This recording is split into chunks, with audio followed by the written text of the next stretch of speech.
그 목양관 뒤에 보면 살구나무가 한 그루 있습니다. 그런데 저는 오랫동안 그 나무가 매실나무인 줄 알았습니다. 분홍색 꽃이 피는데 아주 예뻐서 매화꽃이 참 예쁘다, 그렇게만 매년 그렇게 생각했습니다. 그러기를 벌써 몇 년째입니다. 그런데 올해 봄에 열매가 맺히길래 열매를 따다가 담가 두었습니다. 그런데 웬걸요? 나중에 열매가 다 익은 것을 보니 아직 들단계, 높이 달린 것은 들단계에 있는데 그 다 익은 것을 보니까 살구 열매였습니다. 그래서 살구 열매 땄다고 저한테 먹으라고 그렇게 얘기하더라고요. 매실나무가 아니고 살구나무였는데 저는 오랫동안 그게 매실나무인 줄만 알았습니다. 딴 사람한테 얘기할 때도 저 매실나무 꽃 예쁘다 그랬습니다. 제가 무식해서 매실꽃과 살구나무를 구별하지 못했고 처음 열렸던 그 매실 열매하고 살구 열매를 구별하지를 못했던 겁니다. 저와 같은 사람이 도시 사람들 중에 저 외에도 혹 있지 않을까 싶습니다. 그런데 그들도 저도 분명하게 구별할 때가 오는데 열매가 다 여물어지면 저게 매실나무가 아니고 살구나무나 그런 것을 알게 됩니다. 신앙생활에서도 열매가 있죠. 열매가 있는 정도가 아니라 오히려 성경은 열매를 많이 맺어야 한다고 했습니다. 성경에 요한복음 15장 16절입니다. 같이 한번 읽어보시겠습니다. 시작. 너희가 나를 택한 것이 아니요 내가 너희를 택하여 태웠나니 이는 너희가 가서 열매를 맺게 하고 또 너희 열매가 항상 있게 하여. 성도는 열매를 맺어야 하고 항상 열매가 맺혀 있어야 합니다. 이 열매를 보고서 그리스도인인지 아닌지 우리가 구별할 수 있습니다. 열매가 없을 때는 살구나무인지 매실나무인지를 구별하지 못하는 사람처럼 우리는 저 사람이 하나님의 사람인지 아닌지를 잘 알지 못합니다. 그러나 그에게 열매가 익은 것을 보고서 알게 됩니다. 저 사람 분명 예수님의 사람인 줄을 알게 됩니다. 요한복음 15장 8절입니다. 같이 한번 읽어봅니다. 시작. 너희가 열매를 많이 맺으면 내 아버지께서 영광을 받으실 것이요 너희는 내 제자가 되리라. 우리가 열매를 많이 맺으면 두 가지죠. 하나는 하나님이 영광을 받으신다고 했고 하나는 우리가 이 땅에서 예수님의 제자라는 인정을 받게 됩니다. 그러므로 열매는 예수님의 사람인가 아닌가를 알려주는 일종의 시금석이 되는 겁니다. 마태복음 7장 20절에 보시면 예수님은 그의 열매로 그들을 알리라고 하셨습니다. 열매로 안다고 했습니다. 성령의 열매는 우리의 삶에서 드러나는 것들입니다. 그러므로 그 누구도 핑계할 수 없습니다. 우리들의 삶에서 드러나야 될 열매 중에 사랑의 열매, 기쁨의 열매, 그리고 화평의 열매, 오래 참음의 열매가 있습니다. 오늘은 자비와 양선의 열매에 대해서 말씀드리기를 원합니다. 오직 성령의 열매는 사랑과 희락과 화평과 오래 참음과 자비와 양선과, 여기서 자비라는 단어 헬라의 크레스토테스라는 이 단어는 영어로는 kindness로 번역을 해 놓았고요, 친절이라는 단어입니다. 우리 성경에 보면 이 크레스토테스라는 이 단어를 자비라고 번역하기도 하고 선하시면 혹은 인자하심으로 그렇게 번역을 했습니다. 자비는 곧 인간의 곤란한 상황을 고려해 주는 다정한 마음입니다. 이 크레스토테스는 하나님의 성품 중에 하나이죠. 시편 34편 8절에 보니까 너희는 여호와의 선하심을 맛보아 알지어다. 여호와의 선하심, 선하다라는 이 표현이 크레스토테스라는 이 자비라는 단어입니다. 그리고 너희 아버지의 자비하심 같이 너희도 자비하라고 말씀했습니다. 사무엘하 9장 3절의 말씀 보면 다윗의 자비로운 마음이 기록되어져 있습니다. 그는 신하에게 이렇게 물었습니다. 초창기 그가 왕이 되었을 때입니다. 왕이 가로되 사울의 집에 남은 사람이 없느냐? 내가 그 사람에게 하나님의 은총을 베풀고자 하노라. 시바가 왕께 고하되 요나단의 아들 하나가 있는데 절뚝발이니이다. 이 말씀 속에 성도가 가져야 할 자비의 정의가 잘 포함되어져 있습니다. 성도가 가져야 될 자비라는 것은 비록 받을 자격이 없는 사람이지만 그 사람에게 하나님의 은총을 베푸는 겁니다. 내가 그 사람에게 하나님의 은총을 베풀고자 하노라. 이 마음이 바로 자비의 마음입니다. 그리고 이 양선이라는 것은 헬라어로 아가도 시네라는 말입니다.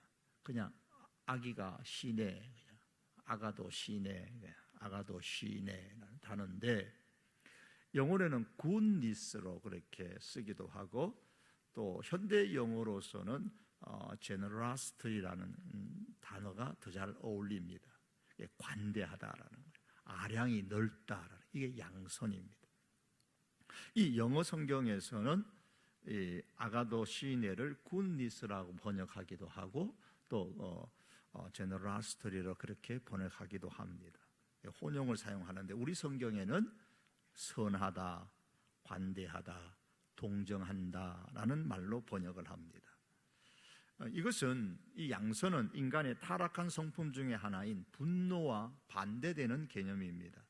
마태복음 20장 15절 말씀에 내 것을 가지고 내 뜻대로 할 것이 아니냐, 내가 선함으로 내가 악하게 보느냐라는 말씀이 있습니다. 여기서 내가 선함으로 할 때 선하다라는 단어는 크레스토테스라는 자비라는 단어가 아니고 양선을 뜻하는 아가도 시네라는 단어입니다.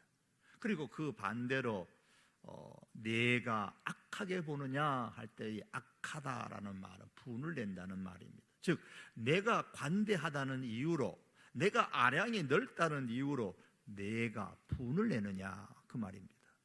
결국 이 자비와 양선은 둘 다 하나님의 성품인데 하나님의 은총을 받은 사람이 상대방으로부터 어떤 대가를 기대하는 것도 없이 그냥 공짜로 무엇인가를 베푸는 것을 의미하는 단어들입니다. 행동들이에요.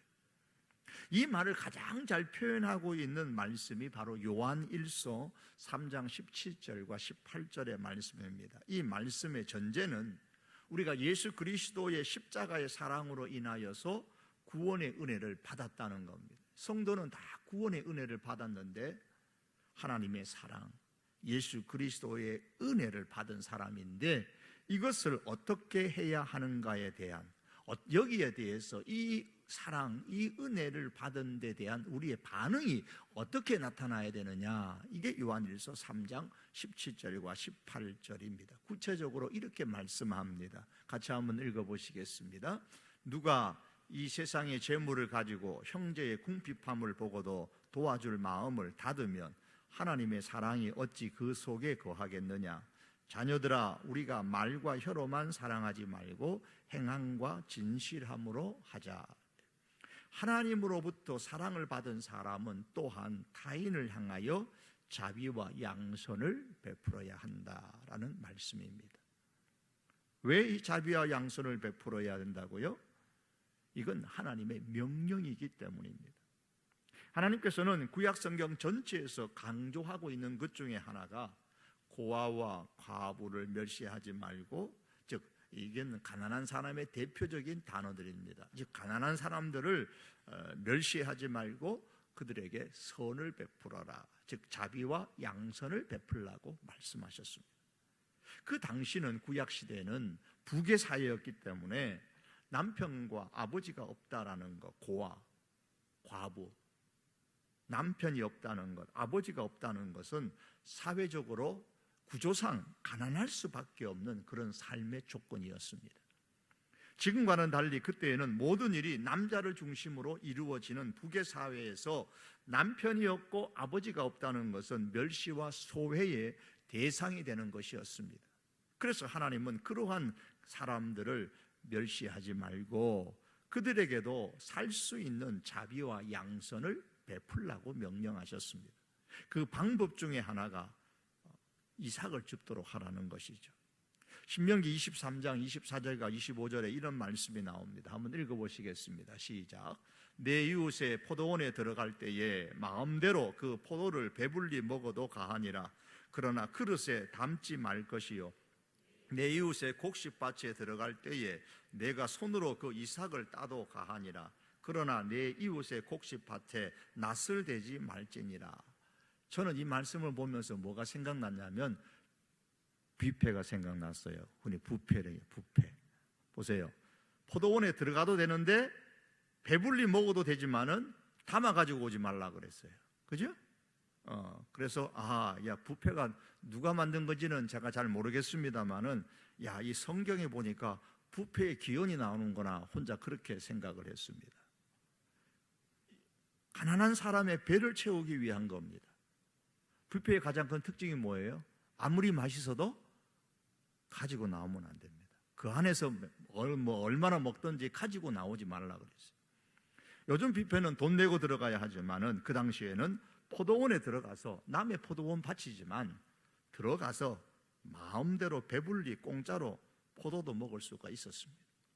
옛날에 설이 한다고 그 안에서 먹는 건 괜찮은데 가지고 따오지는 마라 그 얘기예요.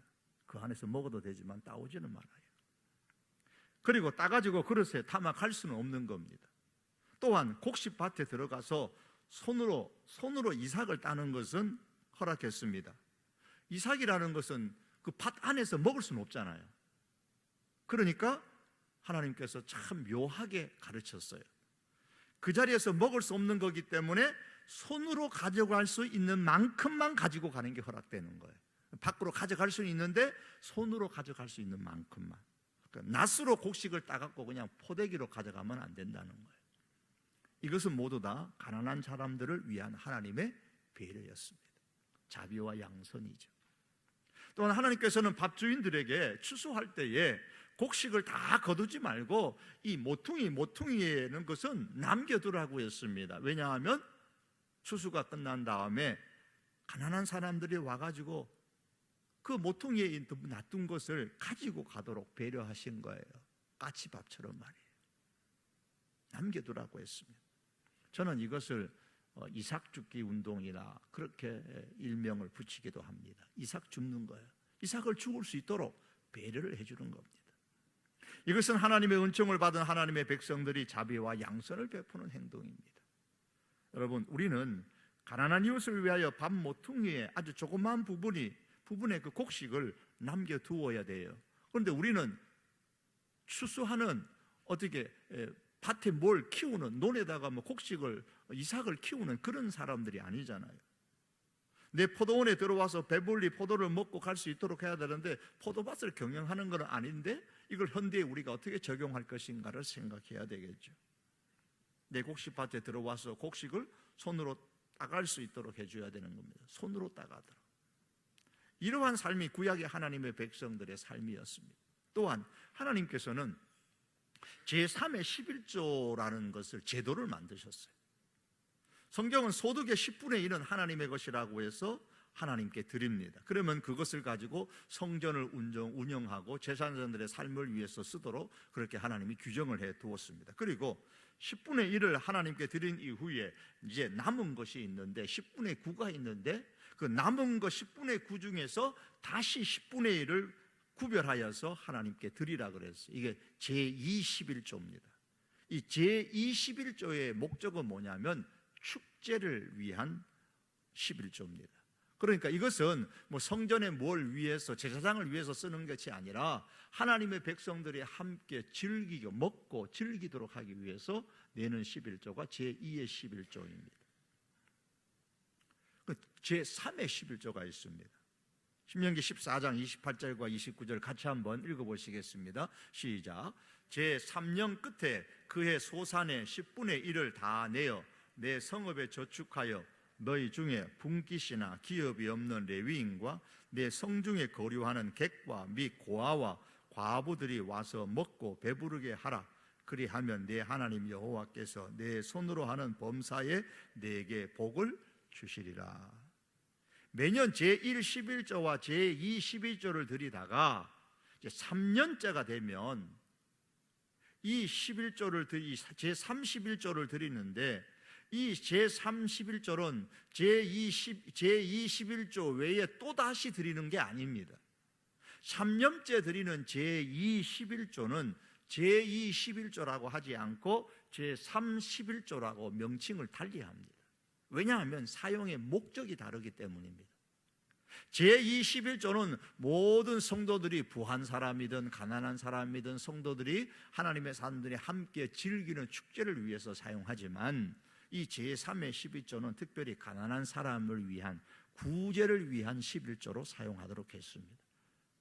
그래서 제31조로 분깃이나 기업이 없는 레위인들과 성중에 거하는 고아와 과부와 나그네들, 그 당시에 가장 가난하다고 여기는 이런 사람들을 위하여 사용하도록 제31조 제도를 하나님이 만드셨습니다.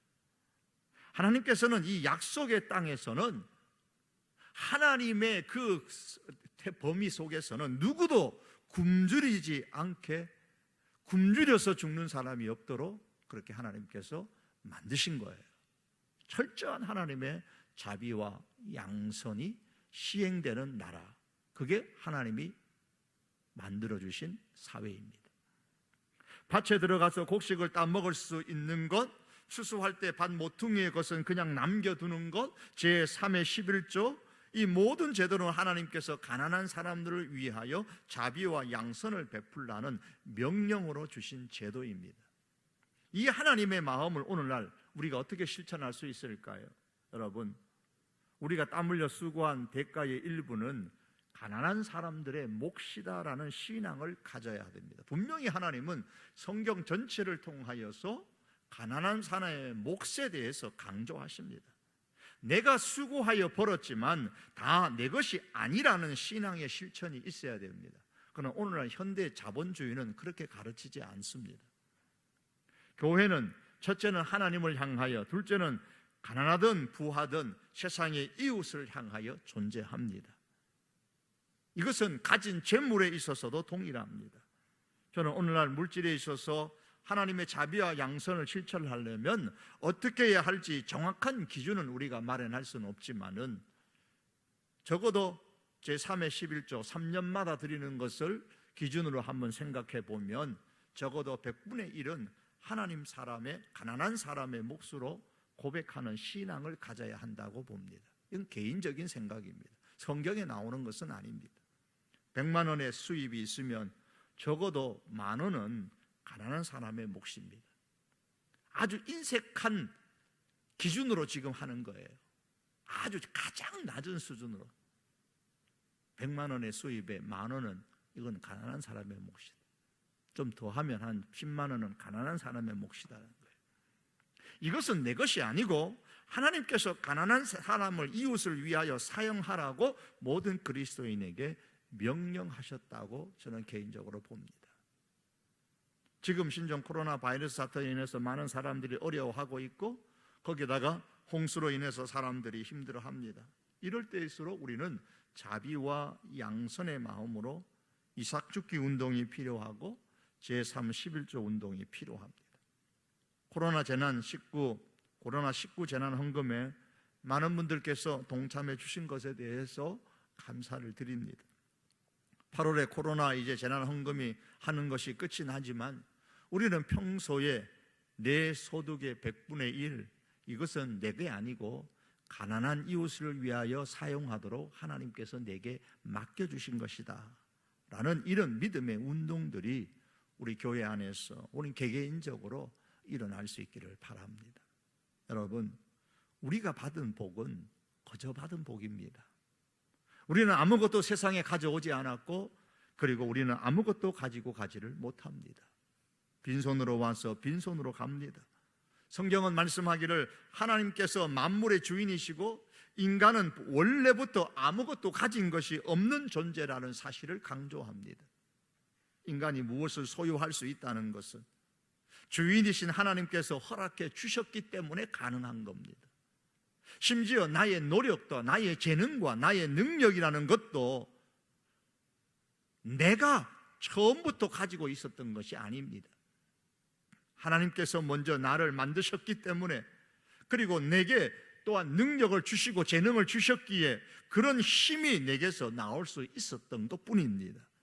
신명기 8장 17절과 18절은 이렇게 말씀합니다. 같이 한번 읽으시겠습니다.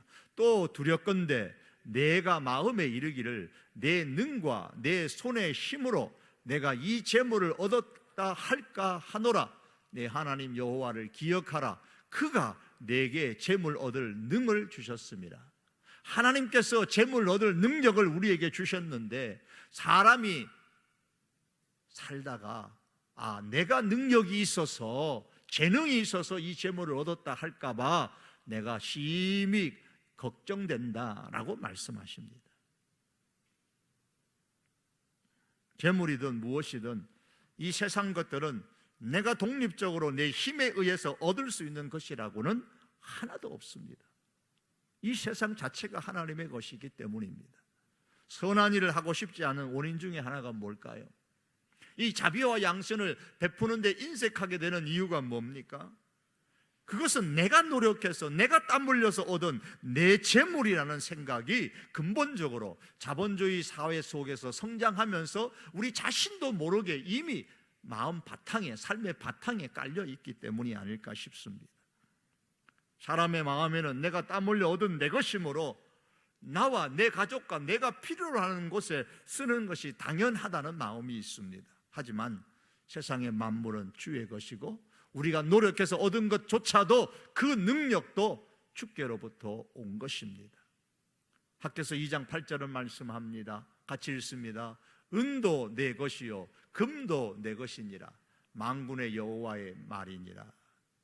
다윗은 비록 부유한 사람으로 살았지만 그의 인생의 그 말년에는 분명하게 그는 신앙관을 가졌습니다. 같이 함께 읽겠습니다. 여호와여, 천지에 있는 것이 다 주의 것이로소이다. 모든 것이 주께로 말미암아 싸우니 우리가 주의 손에서 받은 것으로 주께 드렸을 뿐이니이다. 이 모든 물건이 다 주의 손에서 왔사오니 다 주의 것이니이다. 그의 인생 마지막 때에 고백했던 그의 신앙입니다. 재물관이에요. 바울도 고린도 교회 성도들을 향하여 이렇게 도전을 주었습니다.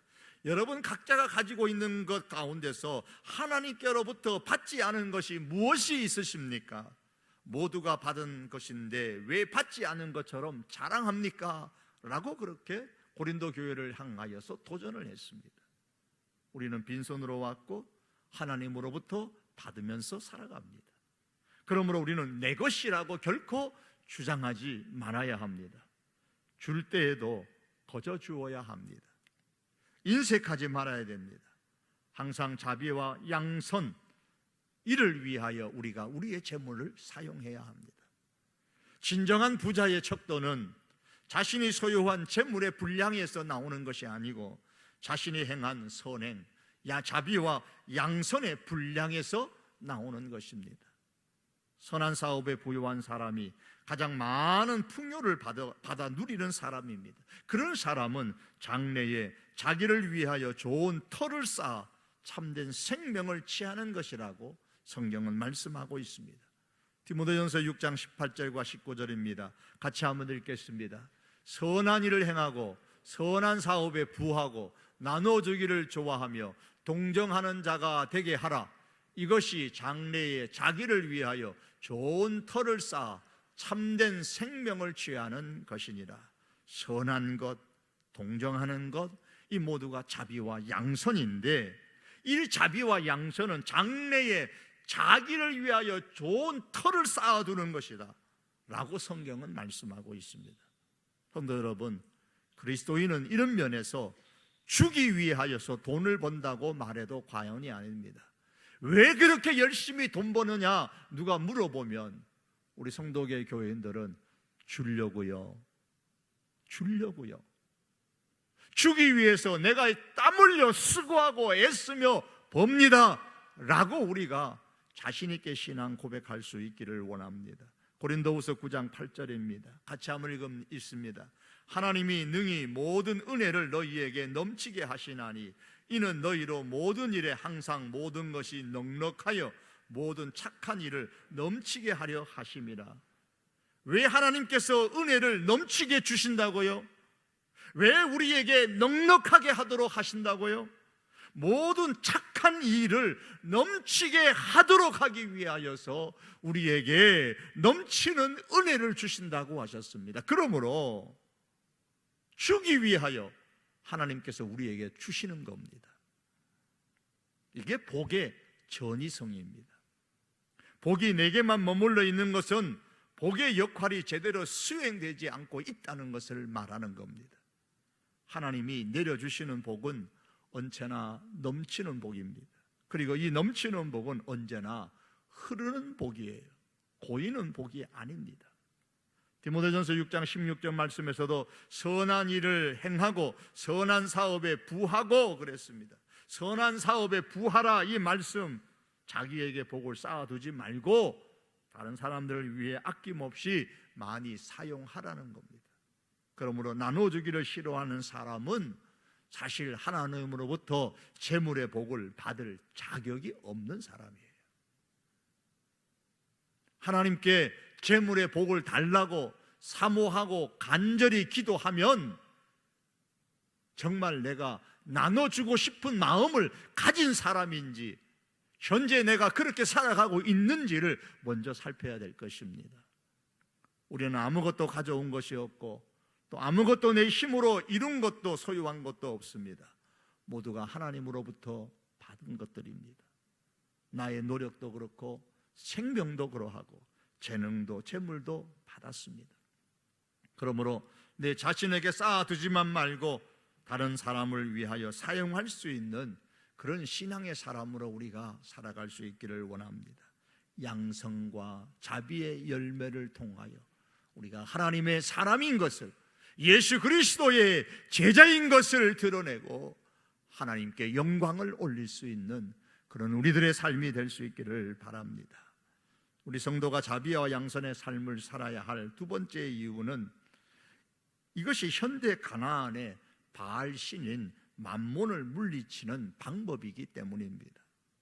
하나님께서 이스라엘 백성을 애굽에서 구원하신 이후에 가장 강조하신 것 중에 하나가 가나안 땅에 가서 살 때에 우상을 섬기지 말라는 것이었습니다. 가나안의 우상 중에서 가장 대표적인 우상, 여러분 가나안의 우상 그러면 이스라엘 백성들이 아주 많이 본받았던 게 금방 떠오르는 것들이 있잖아요. 바알. 이 바알이 뭐예요? 풍요의 신이에요. 부자가 되게 만들어준다는 신이 바로 이 바알입니다. 농경신이. 그 이스라엘 백성은 하나님의 간곡한 그런 부탁과 명령에도 불구하고 결국은 가나안에서 바알의 종으로 살았습니다. 오늘날 우리들이 사는 곳은 지리적인 의미에서 가나안은 아닙니다. 따라서 그들이 섬기는 실제적인 바알도 없습니다. 그러나 우리들에게 새로운 현대의 바알이 있는 거예요. 부자 되세요, 대박 나세요, 좋죠. 대박 나면 좋고 부자 되는 것 좋죠. 그러나 여기에 함몰되어 버리면 바로 바알을 섬기는 거예요. 현대적 바알, 풍요의 신 바알입니다. 예수님께서 그러기에 이렇게 표현하셨잖아요. 너희가 하나님과 재물을 겸하여 섬기지 못하느니라. 그럴 때 여기 재물이라는 게 맘몬을 의미하는 겁니다. 하나님과 바알을 겸하여 함께 섬기지 못한다고 예수님 말씀하셨습니다. 그 배경이 어디겠어요? 바로 가나안에서의 이스라엘 백성들인 거예요. 하나님은 절대적으로 가나안 땅에서 하나님과 바알을 겸하여 섬기는 것 절대로 용서하지 않으셨습니다. 용납하지를 않으셨어요. 마찬가지로 현대의 우리 하나님의 백성은 하나님과 이 맘몬 재물을 겸하여 섬기지 말아야 합니다. 현대의 바알 신이에요. 재물, 맘몬입니다.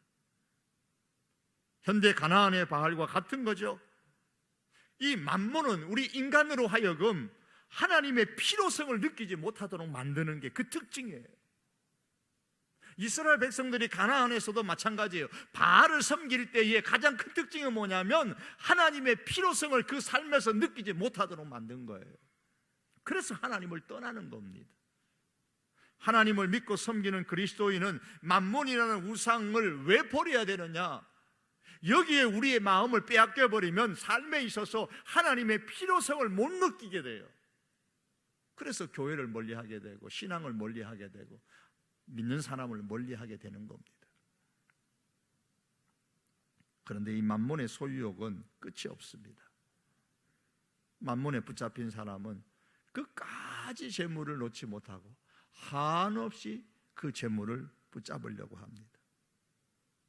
예수님께서 한 부자 청년에게 찾아오셨죠. 그 부자 청년에게 만몬의 마수에서 풀려날 수 있는 방안을 제시해 주셨습니다.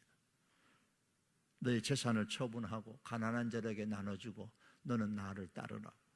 그 청년이 이렇게 말합니다. 그 사람이 큰 부자인 거로 이 말씀을 듣고 심히 근심하며 갔다라고 성경은 말씀하고 있습니다. 예수님께서는 이 부자 청년의 마음을 아셨습니다. 그가 종교적으로 신앙적으로 아주 모범적인 신앙생활을 하고 있고 사회에서도 지도자의 젊음에도 불구하고 위치에 있었지만 이 젊은 청년의 마음에 자리 잡고 있는 만몬, 예수님은 그것을 떨쳐버리기를 원하셨던 겁니다. 그래서 예수님은 그 청년에게 네게 마음속에 있는 그 만몬 빼버리고 나를 쫓으라고 말씀하신 겁니다. 그러나 그렇게 하지를 못했습니다. 이 만몬을 쫓아낼 수 있는, 이 만몬을 추구하며 나가는 것을 성경은 탐심이라고 말씀하고, 그리고 이 탐심은 곧 우상숭배라고 말씀을 했습니다. 이 탐심을 물리칠 수 있는, 만몬을 물리칠 수 있는 가장 확실한 방법이 뭐냐? 바로 내 소유를 남에게 나눠주는 거예요. 만몬의 특징은 자꾸 내 손 안 속에 쥐어 잡는 거예요. 내 손 안에서 벗어나지 않도록 하려는 게 이 만몬의 특징인데, 자비와 양선은 손을 펴서 그것을 나눠준단 말이에요. 그러니 만몬을 이기려면 자비와 양선의 열매를 맺는 길밖에 없어요. 내 물질이라고 움켜쥐고 내려가 노력해서 얻은 것이라고 움켜쥐고 더 붙잡으려고 욕심을 부리면 거기서 문제가 나는 겁니다. 내가 나의 것들을 나의 소유물로 여기고 있을 때에 만문의 우상은 탐욕의 올무를 가지고 우리를 움켜잡습니다. 그래서 성경은 나눠주기를 좋아하며 동정하는 자가 되게 하라. 동정하는 자, 양선을 베푸는 자가 되게 하라고 말씀합니다. 관대하라는 거예요. 양선과 자비의 마음은 나눠주기를 좋아하는 겁니다. 가진 자는 가지지 못한 자에 대해서 자비와 양선의 마음을 품어야 합니다. 교회는 가난한 사람만을 위한 교회는 아닙니다. 교회는 부자를 위한 사람을 위한 교회이기도 하고 또한 가난한 사람을 위한 교회이기도 합니다. 빈부를 차별하지 않습니다. 또 차별하지 말아야 됩니다. 그럼에도 불구하고 성경은 끊임없이 교회를 향하여 성도를 향하여 내가 너희에게 주었으니 너희가 그것 가지고 나누어 주어라. 너희가 움켜잡으면 만몬신에 함몰되어져서 나를 잊어버리게 되고 나를 버리게 되니 그렇게 되지 않기 위해서라도 자비와 양선을 베풀라고 끊임없이 말씀합니다. 말씀을 맺기를 원합니다. 가질수록 더 갖고 싶은 것이 재물입니다. 흔히 재산과 돈이 있으면 자기가 되고 싶은 인간이 될 수 있다고 생각합니다. 자본주의가 우리에게 가르쳐 준 것이죠. 그렇다고 해서 제가 사회주의를 주장하는 사람은 결코 아닙니다. 그러나 아무리 재산과 돈이 있어도 그것들이 사람의 본성을 바꾸지를 못합니다. 오히려 그 사람의 본색이 재물을 가지게 되면 드러나게 됩니다. 우리는 선행을 하려면 돈이 있어야 한다고 말합니다. 그러나 돈보다 더 중요한 것은 그것을 사용하는 사람의 마음, 자족하는 마음입니다. 우리가 먹을 것과 입을 것이 있은즉 족한 줄로 만족한 줄로 알 것이니라. 바울이 가졌던 생활관입니다. 우리가 이 마음을 가질 때에 움켜잡은 것을 펴고 자비와 양선을 베풀 수가 있습니다. 큰 부자가 아니더라도 작은 것이지만 자비와 양선의 믿음을 가지고 우리의 이웃을 향하여 베풀어 줄 수 있는 이런 열매를 풍성하게 맺을 수 있기를 바랍니다. 이를 통하여 하나님께 영광을 올려드리고 이를 통하여서 예수님의 사람인 것을 드러내며 살아가십시다. 읽은 말씀 다시 한번 읽고 마치겠습니다. 다 같이 한번 읽겠습니다. 시작. 누가 이 세상의 재물을 가지고 형제의 궁핍함을 보고도 도와줄 마음을 닫으면 하나님의 사랑이 어찌 그 속에 거하겠느냐. 자녀들아, 우리가 말과 혀로만 사랑하지 말고 행함과 진실함으로 하자. 사랑하는 성도 여러분, 마음을 닫지 마십시다. 마음을 닫지 말고 행함과 진실함으로 내가 하나님의 그 사랑, 예수님의 그 은총 받은 사람인 것을 기억하고 실천할 수 있는 하나님의 사람들로 살아갈 수 있기를 주님의 이름으로 축복합니다. 기도하시겠습니다. 사랑하는 우리 하나님 아버지,